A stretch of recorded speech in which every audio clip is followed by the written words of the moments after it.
अस्थियों का विसर्जन गंगा नदी में ही करना क्यों श्रेष्ठ होता है?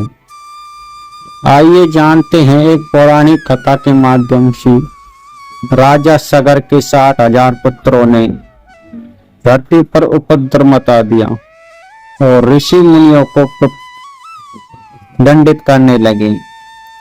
एक समय देवराज इंद्र ने उनके अश्व के यज्ञ को चुराकर कपिल मुनि के आश्रम में पहुंचा दिया।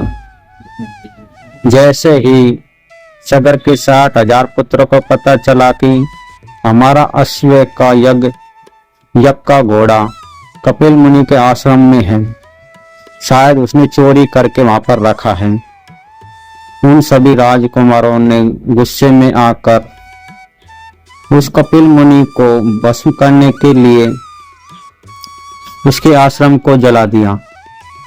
जैसे ही कपिल मुनि ने देखा कि ये तो वही सगर के 60,000 पुत्र हैं जो अश्वमेध यज्ञ कर रहे हैं और पाप पूर्वक इस धरा पर अपना राज्य स्थापित करेंगे और इन्होंने मेरा भी अपमान किया है, इसलिए मैं आज इन सब को जलाकर भस्म कर दूंगा। तभी कपिल मुनि ने अपने तप बल के योग से उन सभी 60,000 राजकुमारों को जलाकर भस्म कर दिया।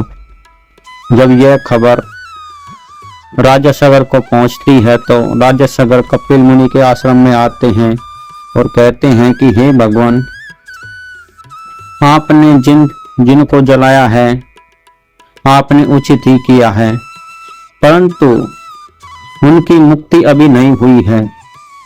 तभी कपिल मुनि कहते हैं कि इन्होंने इतने पाप किए हैं कि इनकी मुक्ति संभव नहीं है। राजा सगर के निवेदन पर कपिल मुनि ने कहा कि जब तक इस धरा पर माता गंगा का अवतरण नहीं होगा, तो जब गंगा जल इनकी अस्थियों को नहीं गला देगा, तब तक इनको मुक्ति नहीं मिलेगी। इतना ही कहकर राजा सगर ने तपस्या शुरू की। उनके अनेक पुत्रों ने भी तपस्या की, परंतु वे ब्रह्मदेव को प्रसन्न नहीं कर पाए। तभी राजा भगीरथ भी आते हैं और बलपूर्वक माता गंगा को धरती पर लाने का प्रयास करते हैं, परंतु वे ला नहीं पाते। तब वे ब्रह्मा जी की पूजा करते हैं। तो ब्रह्मदेव उनको बताते हैं कि माता गंगा का अवतरण इस धरती पे होते जाएगा, परंतु जब वह भगवान श्री कृष्ण के चरणों से निकलकर धरती पर आएगी तो उनका वेग इतना तेज होगा कि वे धरती के आर पार निकल जाएंगे। इसलिए उसके वेग को धारण करने के लिए आपको भगवान शिव के पास जाना होगा। तभी राजा भगीरथ भगवान शिव की तपस्या करते हैं और माता गंगा के वेग को अपनी जटाओं में रखने के लिए कहते हैं। जैसे ही माता गंगा भगवान विष्णु के चरणों से निकलकर धरती पर आई, तभी भगवान शिव ने गंगा को अपनी जटाओं में स्थापित कर लिया।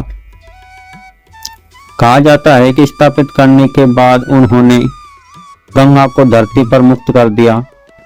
जैसे ही गंगा के जल में सगर के 60,000 पुत्रों की अस्थियों का बहने लगी, गंगा में आई तो उनको तुरंत मोक्ष मिल गया।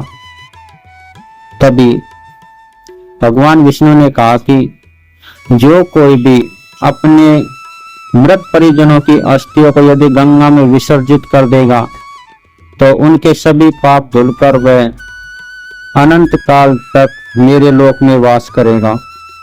तभी से ही हिंदू धर्म में मरने के बाद उनकी अस्थियों को गंगा में विसर्जित कर दिया जाता है, ताकि उस जीव से हुए जाने अनजाने में सभी पाप धुल जाएं और वह भगवान के चरणों में पहुंच सके।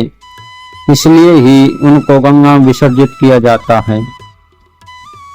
कहा जाता है कि एक मान्यता यह भी है कि जब तक उन हड्डियों को गंगा जी विसर्जित किया जाता है तब तक वे गल नहीं जाती, तब तक वे स्वर्ग लोक में निवास करते हैं। परंतु जब उनके पाप नष्ट हो जाते हैं तब वे भगवान विष्णु के लोक में निवास करते हैं। इसलिए ही गंगा जी में अस्थियों का विसर्जन का विधान बना और तभी से ही जो भी लोग मृत होते हैं उनको जलाकर उनकी अस्थियों को गंगा में विसर्जित किया जाता है, क्योंकि गंगा पाप नाशिनी गंगा है, जिसमें मनुष्य के मानसिक शारीरिक पाप जलकर धुल जाते हैं और वह एक नए शिशु के समान हो जाता है। कहा जाता है कि गंगा में विसर्जित करने के बाद वह आत्मा भटकती नहीं है और वह अगले जन्म के लिए चली जाती है। परंतु जिन लोगों को गंगा में विसर्जित नहीं किया जाता है वे अनेक वर्षों तक भटकते रहते हैं। इसलिए उनकी गंगा में विसर्जन के बाद उनकी आत्मा भटकती नहीं है। इसीलिए ही उन मृत आदमी की अस्थियों को गंगा में विसर्जित किया जाता है।